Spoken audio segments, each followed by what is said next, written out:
I reckon it will take away jobs. By 2030, it will be a $16 trillion industry. It won't replace us. It will be integrated. Sora has just come out. It's just, it's still in its absolute alpha testing. It's undeniably more productive with AI, but is it undeniably more creative? AI is not ready. Welcome back to Have You Heard, the social media podcast brought to you by The Social Shepherd. My name's Seb. I'm the creative director here. I'm with Chris, video lead. We are talking about all things AI.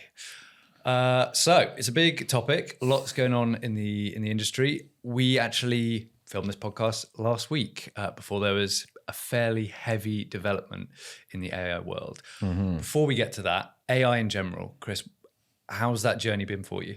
I've been practicing cinematography for nearly 10 years, nearly a decade. And in all walks of life, from Netflix productions, Amazon TV shows, small, medium commercials, and learnt a lot on that process.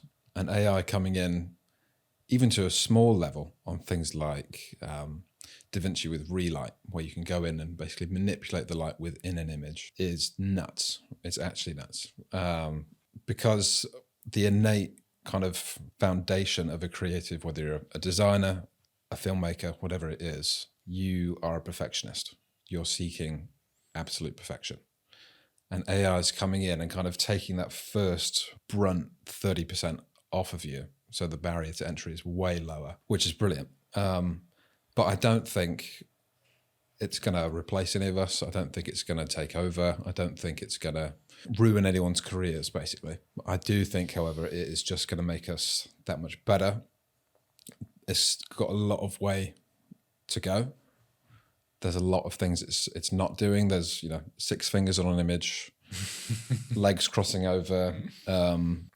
Sometimes the language can be difficult to input on the program, but I mean, with the direction it's going, it's definitely going to be powerful. But at the end of the day, I don't think it's going to be getting down in the dirt, at least in the filmmaking world, and strip away that knowledge that you will build how to create something in the moment, reactive, human. Because that's my main concern with AI, is that it'll just relapse. That it's going to be just like the digital film aspect.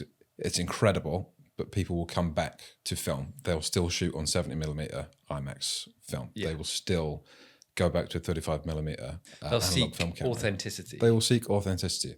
Just like automated phone programs, anything like this, we will probably go so far with it and then strip away the majority, be left with the cream of the crop. A bit like calling up customer services. And for years, decades, we had automated, click this, number 9, if you want to get through, and you're just, and everybody at first was like, great, so much more efficient. And now we hate it. And all we want is to speak to a human being. Yeah. Well, I challenge you on something you said, though. I reckon it will take away jobs, because that is what happens when we step into a new era. So we've come from the digital era into the intelligent era. AI, we know, is absolutely massive. It's blooming at the minute. We've got generative text programs, text to image generation. We've now got text prompts to video through Sora. And by 2030, it will be a $16 trillion industry, AI alone. We're going to go from AI now as we know it to something called strong AI, which is this ultra intelligent thinker that will help you alongside your work. But I reckon it will take some jobs, as we do when we go into a new era, a new revolution of work. But what that means is that we have to be agile and we have to adapt. And the animator who now can do text to animation prompts using AI has to take a new sort of stance on that role, and they have to build their creative imagination side of things. And I think it will allow for more creativity and allow for other areas where they can broaden their skill set. It's a toolkit.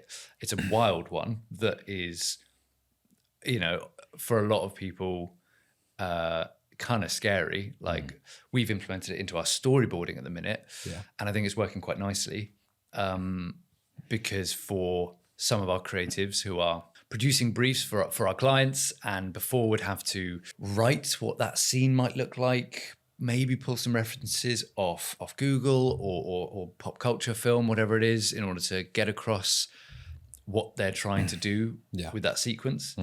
Now you plug it into an image generator and it pulls it out. I mean, that for a lot of people is like, oh wow, crazy. That's taking no time at all, and you've got across exactly what you wanted there. It's definitely something I refused for a while. Don't get me wrong. I think it's something that needs to be embraced, but my perspective is that it won't replace us. It will be integrated. It will make us better. I don't think it will get people fired, but I think it will be a tool to add so that the future jobs will be that much more efficient. People coming in will have that knowledge how to use it already. But that's the nuance, isn't it? Like it won't clear out our creative team, and then there's just a computer there just sort of, I don't know, printing out tabs in some sort of weird fantasy world.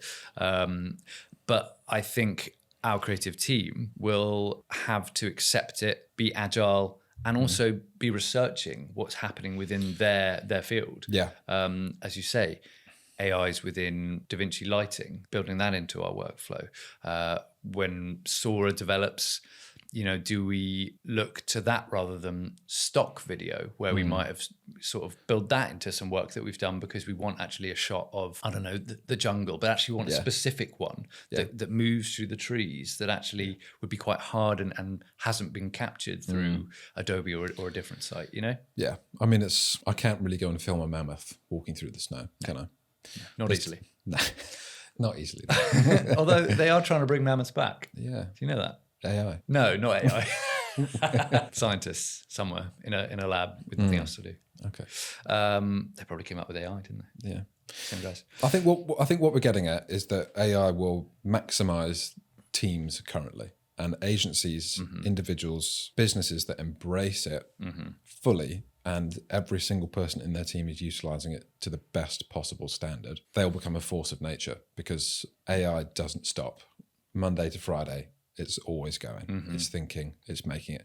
And as you say, if this smart, strong AI, you said, comes to fruition, then I'm sure that'll be working 24/7, 110%. People will just clock in, take what it's done for it, use it as a best mate who's just constantly just giving knowledge and power to you, and go and do their job 5 times better than they ever were. So more efficient, so more output, which is good for our clients. Does that mean they're paying double? Do you reckon? Like, are they gonna, if we're giving them more output, are they having to pay more for it? I mean, with us, we're very transparent with that kind of thing, aren't we? Of course. But I think I've definitely seen videos in the past, probably in the past 2 or 3 years, where self-employed filmmakers are taking on 2-3 times more the workload, but because they're using things that save them 5-6 hours a day for editing, they charge the same amount. It's the same amount of time because it's output based. And to pull it back into what we do, then that allows for more creativity. Yeah. If you've got an AI tool that can chop down an hour interview by an A and a B cam, filming that individual in a few minutes, creating a really base edit that looks great, it allows you, well, I've got 4 hours left of my day to build in some cutaways or make this more interesting or add some things to this edit, work on something else, build another area of my skill set as an editor, adding some graphics or some animation or something else that's going to add to the flavor of that film. I think it's going to be really interesting in terms of hiring across the board, because people will be hired as thinkers and people who input into AI rather than workers, like rather than doing that 7-hour grind of doing rushes on a timeline, you won't have to do that. So in terms of hiring, it'd be really interesting to see what, let's call him Tom, looks like with and without AI. What does his month, year look like in terms of productivity with and without AI? Well, it's undeniably more productive with AI, but is it undeniably more creative if Tom is reliant on AI? Or if Tom is utilizing it to be more creative himself. I think that's going to be the nuance. That's where you've got someone utilizing it as a tool in the same way that people utilize Premiere and all the digital editing software rather than chopping up film as we did decades back. Yeah, I think that's what people have to remember is there's been different iterations of this kind of tools coming in.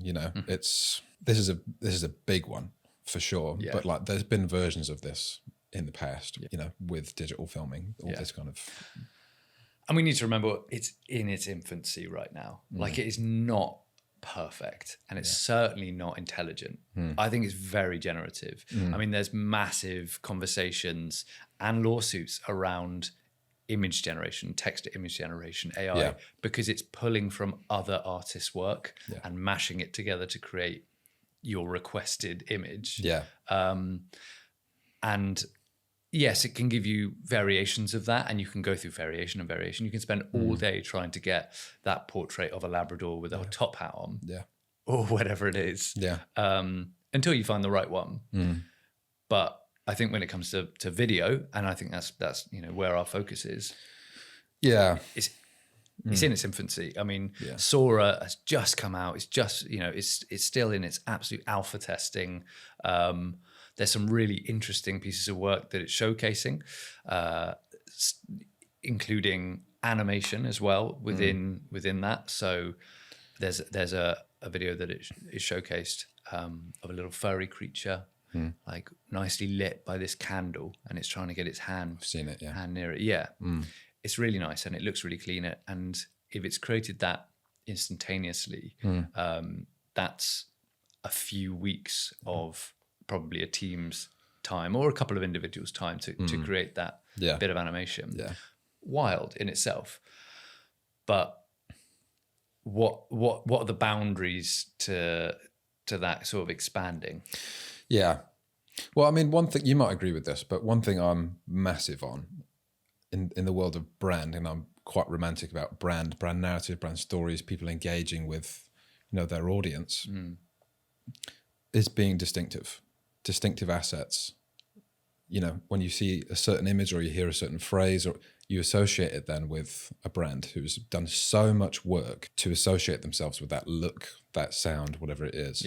And AI, as you just said, that box, you know, now without AI, it's almost, you can achieve anything. But with AI at the moment, as you said, because it's infant, the box is quite small. And any brand that goes in there eventually is going to start looking the same. In my opinion, I could be very wrong. But I mean, if you go into that box and you start making, if you're first to it, brilliant. But it probably might be a far cry from what your brand looks like now and what it's going to be looking like. If you're a content creator, fantastic. Internally, fantastic. It's going to make you that much better. But in terms of anything that's looking externally, there might be a limitation of you're going to look like other people now. I think we're certainly going to test the waters, aren't we? We already are, in a way, using some AI tools.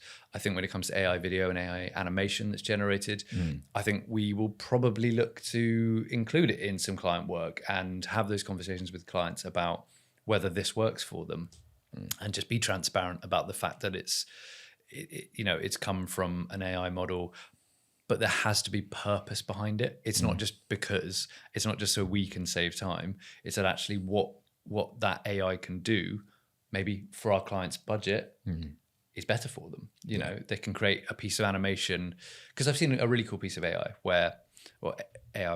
toolkit where someone is dancing in front of the camera, and it's gone through some AI and outputted that person dancing as someone animated, and their entire world is animated, and it's turned it into this sort of cartoonish world. That's immediately more engaging, purely from a visual perspective. So I feel like... Is that because it's new, though? That it's more engaging? Oh, no, purely just from how it looks. Okay. Yeah, if you've got someone dancing in their kitchen and it's a bit grey and the lighting's bad and, you know, their dance is a bit rubbish, then when you put that through this, you know, this is just an example, but that piece of AI, and it's bright and it's colourful, and, you know, this person's hair was, I think it was like red, and it was swishing around, and it just looks really sort of liquid and fluid. It's just more interesting immediately. Now there has to be purpose behind that. That's the point.